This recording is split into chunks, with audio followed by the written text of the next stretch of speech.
चलिए हम बात करते हैं सर, हम लोग राष्ट्रीय चिन्ह के क्रम में बात करते हैं राष्ट्रीय ध्वज के बारे में। आपको मालूम है नेशनल फ्लैग हमारा ट्राई कलर है। ट्राई कलर हिंदी में हम लोग उसको बोलते हैं तिरंगा। क्या बोलते हैं इसको? तिरंगा सर। तो आपसे प्रश्न अगर पूछेगा कि भारत का राष्ट्रीय ध्वज कौन है तो आप क्या बोलेगा? तिरंगा। इसको हम लोग अंग्रेजी में बोलते हैं सर ट्राई कलर, नहीं बोलते हैं अंग्रेजी में, इसको हम बोलते हैं ट्राई कलर। ट्राई का मतलब तीन, थ्री, और कलर मतलब रंग। तीन रंगों से बना है तिरंगा। तीन रंगों से बना है तिरंगा। अरे बहुत सारा गाना भी सुनते होंगे कि तीन रंगों का बना है मेरा तिरंगा, ऐसा कुछ गाना भी रहता है, बहुत सारा लड़की लोग आती हैं आपका, तो तिरंगा है आपका सर। अब अगला प्रश्न ये पूछेगा कि ये जो आपका तिरंगा झंडा है, हमारा राष्ट्रीय ध्वज जो है, इसको आपके संविधान में कब शामिल किया गया था? डेट याद रखिएगा सर। पूछा क्या प्रश्न है? 22 जुलाई 1947 ईस्वी को राष्ट्रीय ध्वज तिरंगा को भारतीय संविधान में शामिल किया गया था। तब गांठ बांध लीजिएगा, 22 जुलाई 1947, 22 जुलाई 1947 को इसको शामिल किया गया था भारतीय संविधान में। आपको मालूम है सर कि तिरंगा झंडा देखते होंगे तो उसका लंबाई चौड़ाई होता होगा। तिरंगा झंडा ऐसा ही ना होता है? ऐसा ना होता है आपका तिरंगा झंडा? ऐसा आपका सर, मैंने अच्छे से नहीं बनाया, मैंने रफली बना दिया है, ऐसे आपका होता है सर तिरंगा झंडा आपका। तो ये सब क्या हो गया? ये लंबाई हो गया आपका और चौड़ाई हो गया आपका। तो तिरंगा झंडा देखते होंगे, तिरंगा जो झंडा होता है आपका, लंबाई लंबा ज्यादा होता है और चौड़ाई थोड़ा कम होता है।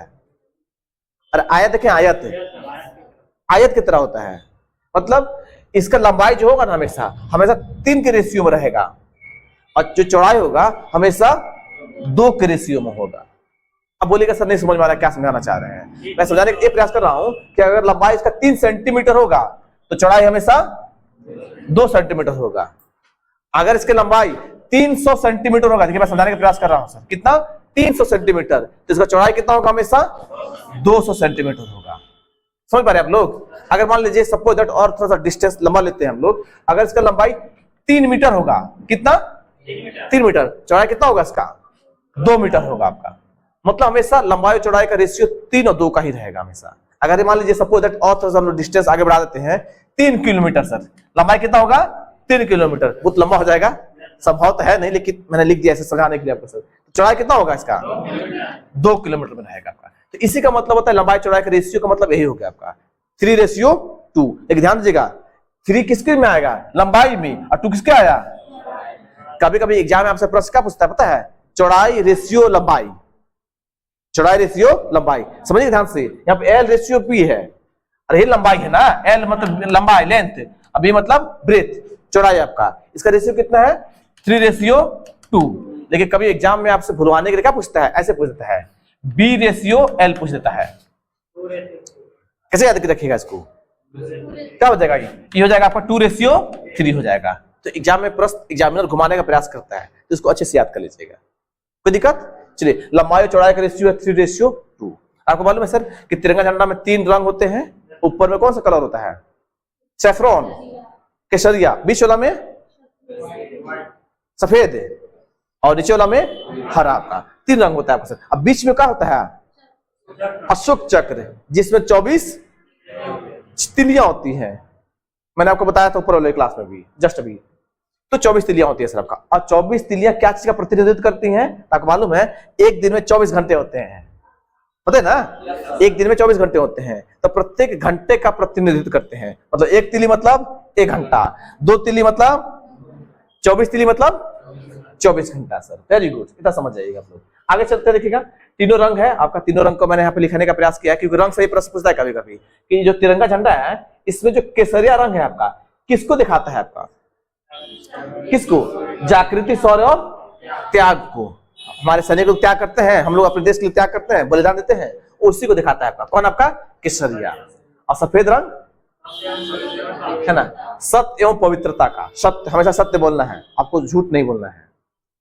फिर हरा रंग जीवन समृद्धि या फिर हरियाली को भी, हरा रंग हरियाली को भी दिखाता है आपका। तो तीनों को याद कर लीजिएगा आप लोग। अब ध्यान दीजिएगा सर, ये जो आपका तिरंगा झंडा है, क्या तिरंगा झंडा शुरू से ही था आपका? शुरू से नहीं था सर आपका, बाद में इसका डिजाइन तैयार किया गया था। डिजाइन तैयार करने वाले व्यक्ति का नाम कौन है? ठीक है, इनका जिन्होंने डिजाइन तैयार किया था उनका नाम है श्री पिंगली वेंकैया। श्री पिंगली वेंकैया। प्रश्न एग्जाम में पूछा गया, इसलिए गांठ बांध के याद कीजिएगा कि भारतीय राष्ट्रीय ध्वज का जो डिजाइन तैयार किया गया था, किन्होंने किया था? तो श्री पिंगली वेंकैया ने किया गया था। किया था आपका। ठीक है सर, मैंने एक और जिक्र किया है एक बात का कि भारतीय ध्वज संहिता 2002, मैंने एक चीज को लिखने का प्रयास किया है सर। देखिएगा 2002 से पहले आप भारत का एक नागरिक हैं, ठीक है, तो 2002 से पहले भारत के लोग व्यक्तिगत रूप से, जैसे कि आपका घर होता है ना, घर, अब लोग 2002 के पहले हम लोग अपने घर में तिरंगा झंडा नहीं फहरा सकते थे। चाहे जो निजी संस्थान होता था अपना प्राइवेट चीज, हम लोग वहां भी नहीं फहरा सकते थे। जब भी हम लोग झंडा फहराते थे तो सरकारी सार्वजनिक रूप से फहराते थे। लेकिन 2002 में एक नियम बना जिसका नाम था भारतीय ध्वज संहिता 2002 में।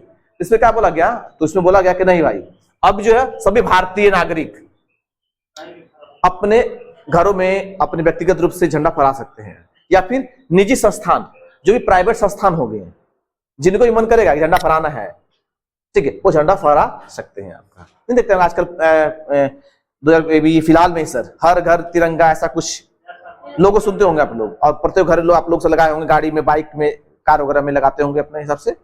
इसी के साथ पहले नहीं था आपका, लेकिन बाद में फहराने का अधिकार सभी को मिल गया आपको। तो प्रश्न यहाँ पूछता है कि किस नियम के तहत नहीं सभी व्यक्तियों को, सभी भारतीय लोगों को तिरंगा झंडा फहराने का अधिकार मिला था। इसी के तहत सर भारतीय ध्वज संहिता 2002 के तहत। इसके पहले झंडा फहराने का अधिकार सभी को नहीं था। जहां पे सार्वजनिक स्थल था, सरकारी जगह था, वहां पे सभी को झंडा फहरा सकते थे, लेकिन व्यक्तिगत रूप से नहीं फहरा सकते थे। इस बात को याद कर लीजिएगा आप लोग। चलिए सर देखिएगा, आप लोग से एक प्रश्न पूछता है कि भारत का राष्ट्रीय झंडा गीत कौन है? झंडा गीत, झंडा गीत सर तो कौन है आपका? झंडा ऊंचा रहे हमारा, विजय विश्व तिरंगा, ऐसा कुछ है, झंडा ऊंचा रहे हमारा, है ना, ये आपका है सर। तो जो झंडा ऊंचा रहे हमारा, इसके लेखक कौन है? इस गीत को किन्होंने लिखा था? इस गीत को लिखने वाले व्यक्ति का नाम है श्यामलाल प्रसाद गुप्त।